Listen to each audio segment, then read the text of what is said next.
अभी मैं आपको पेट्रोल डीजल ईवी कौन सा सस्ता पड़ता है बताता हूँ। टाटा नेक्सॉन का एग्जांपल लेते हैं क्योंकि इसमें तीनों मिल जाता है, पेट्रोल डीजल ईवी। पेट्रोल का प्राइस है बेस मॉडल का 8 लाख रुपए, डीजल का बेस मॉडल का प्राइस है 10 लाख रुपए और ईवी का बेस मॉडल का प्राइस है 12.5 लाख रुपए। सारे एक शोरूम कॉस्ट है। अभी मेंटेनेंस का बताता हूँ आपको। मेंटेनेंस जो पेट्रोल का है उसका अराउंड 30 to 35,000 रुपीज़ लगता है 5 साल का, जो महीने में 500-600 रुपये लगेगा आपको।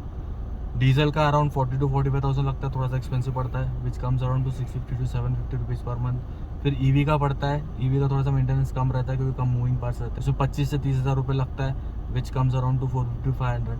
ये मेंटेनेंस कॉस्ट एक रफली एस्टिमेट है, बेसिक मेंटेनेंस के हिसाब से कुछ अलग लगता है तो आपको थोड़ा कॉस्ट कम या ज़्यादा होगा उसमें। फिर अभी रनिंग कॉस्ट की बात करते हैं। मैं एस्टिमेट कर रहा हूँ कि 50 किलोमीटर्स पर डे आप चलते हैं, जो आपका 1500 किलोमीटर हो जाएगा महीने का, 1 साल का 18,000 किलोमीटर और 5 साल का 90,000 किलोमीटर। तो उस हिसाब से कैलकुलेट करता हूँ मैं। नेक्सॉन पेट्रोल का रियल वर्ल्ड जो माइलेज है आप 13 to 15 एक्सपेक्ट कर सकते हैं, तो उसके हिसाब से आपका अराउंड 5 साल के लिए 6 लाख का पेट्रोल लगेगा। तो आपका जो रनिंग कॉस्ट है पर किलोमीटर वो 7 रुपये आएगा। डीजल का जो है आप 18 से 19 रियल वर्ल्ड में एक्सपेक्ट कर सकते हैं, अच्छा फ्यूल एजेंसी मिलता है डीजल, टाटा नेक्सॉन डीजल का।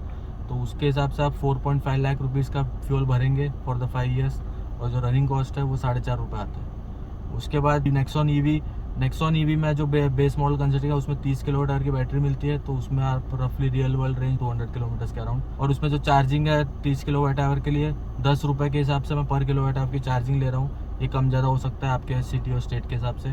तो रफली आपका अराउंड आएगा 300 रुपीज़ फॉर रनिंग 200 किलोमीटर्स। तो आपका जो पर किलोमीटर कॉस्ट है वो 1.5 रुपये होता है।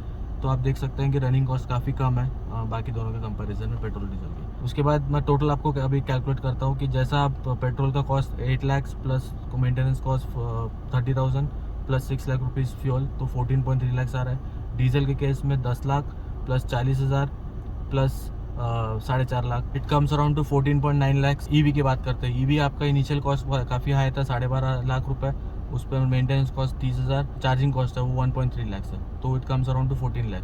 तो आप देख सकते हैं कि जो इनिशियल कॉस्ट डेफिनेटली हाई था ईवी का, बट आपको 5 ईयर्स रनिंग में आप डेफिनेटली कॉस्ट बचाते हैं कंपेयर टू पेट्रोल डीजल।